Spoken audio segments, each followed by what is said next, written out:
నేను మళ్ళీ నా ఎక్స్తో మాట్లాడుతున్నా కార్తిక్. ఈ విషయం నీకు ఎలా చెప్పాలో అర్థం కావట్లేదు, కానీ నీతో ఇలా రిలేషన్షిప్లో ఉంటూ తనతో మాట్లాడుతుంటే తప్పనిపిస్తుంది. I'm sorry. తను మళ్ళీ రిలేషన్షిప్లోకి వెళ్దామంటున్నాడు. నీకు ఇష్టమా?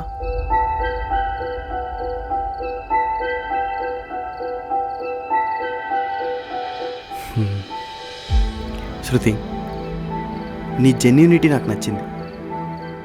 మిగతా వాళ్ళ డబుల్ గేమ్ ఆడుకుంటా నిజం చెప్పేశావు.